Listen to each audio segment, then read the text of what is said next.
얘기를 좀 바꿔서 메가시티 서울로 가보겠습니다. 서울에 인접한 지역들이 들썩이고 있는데요. 서울을 좀 넓히는 것에 동참 의사를 밝힌 지역도 있고 주민들이 추진위를 발족하겠다 이런 곳도 있습니다. 그야말로 초대형 이슈로 부상하고 있는데요. 최진봉 교수님, 이 상황이 어떻게 보이십니까? 저는 선거용으로 던져오는 이슈라고 생각해요. 이걸 깊이 고민하고 논의해서 예를 들면 지역균형 발전이나 이건 대통령도 이미 약속하시고 지난번에 또 회의 가셔서는 교육 관련해서 지역에 정권을 주겠다 이런 얘기가 하시더라고요. 네. 그럼 이런 것들을 좀 더 깊이 고민하면서 전국적으로 어떻게 지역을 활성화시키고 지역 균형 발전을 이룰 거냐 하는 부분을 논의한 다음에 발표를 해야 한다고 저는 생각해요. 이렇게 김포시 하나 가져다가 서울로 붙여놓겠다 이런 얘기하는 것이 과연 이게 제대로 된 논의인가 모르겠어요.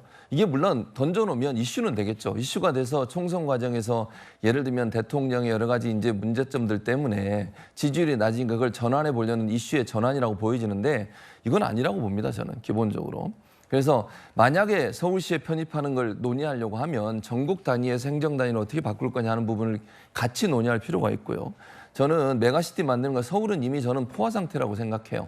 지역에 있는 곳들은 지금 서울로 전부 다 수도권으로 올라오는 바람에 지역이 지금 거의 좀 어려운 상황에 빠져 있으니까 지역을 어떻게 메가시티를 만들어서 잘 활성화시킬 거냐. 예전에 김기현 대표는 그것도 반대하셨더라고요. 부울경 메가시티 만들자고 하니까 거기에 반대하셨던 분인데 예. 갑자기 서울은 또 메가시티를 만들자고 하고 이렇게 되면 지역은 더 말살되는 겁니다.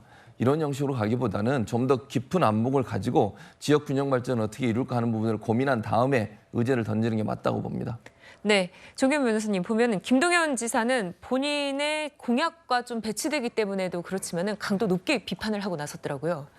이 김포 서울 편입 논의가 시작된 게 경기 북도 설치에 관련된 논의 과정에서 이제 김포시 그 시민들의 교통대책 요구가 결부되면서 나온 거 아닙니까? 이거를 이제 예. 김포의 정치인들이 경기 북도냐 아니면 서울 시민이냐 이 양자의 선택을 강요하는 방식으로 지금 홍보를 하고 있죠. 근데 경기 북도 설치에 관한 것은 지금 김동연 지사 경기도가 행안부에 주민투표 요청을 해놓은 상태입니다. 이 절차에 따라서 원래 계획은 21대 국회 안에 지금 국회에 계류 중인 법안을 통과시켜서 2026년까지 경기 북도를 설치하겠다는 것이었는데 일단 차질이 생겼고 지금 국민의힘 측에서 얘기하고 있는 그 경기도 성남이라든가 고양, 성남은 아니죠. 고양이라든가 지금 예. 하남 이런 데들이 하남, 예.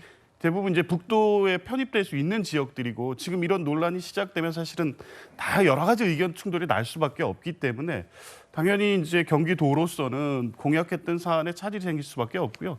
가장 중요한 것은 어쨌든 지역 주민의 여론을 수렴하는 과정이기 때문에 지금 일단 선거 때 던져는 놨지만 실질적으로 이게 가능하진 않다고 보이기 때문에 경기 북도 설치에 대해서 지금 김동연 대사는 강력하게 반발은 하지만 예정대로 절차대로 진행은 될 것으로 봅니다. 네, 특위위원장을 맡은 조경태 의원은요, 채널A와의 인터뷰에서 서울, 부산, 광주 세 개 축을 언급하기도 했습니다. 윤정 의원님, 그렇다면 메가시티 이슈는 전국으로 확대될 조짐을 보이는 건가요?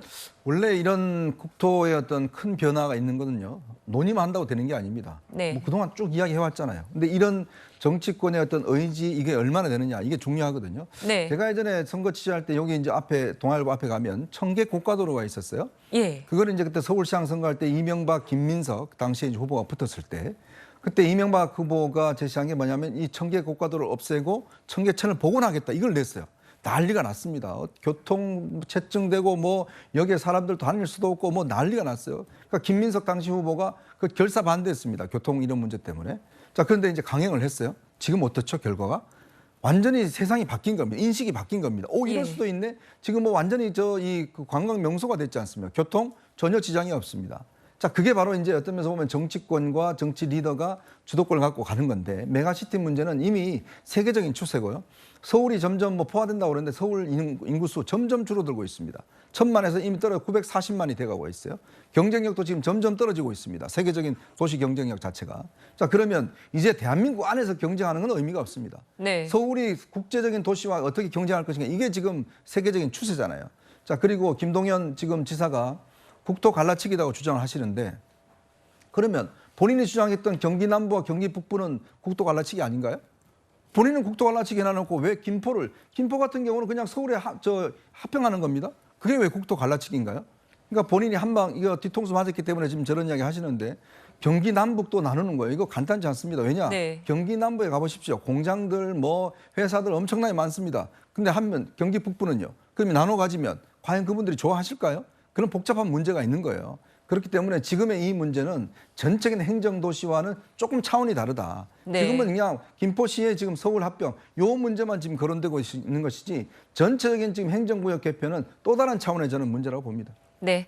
자, 내년 총선을 앞두고 혁신과 판 흔들기에 나선 국민의힘 안의 속내를 들여다봤습니다. 이제 저희는 다음 주제로 가겠습니다.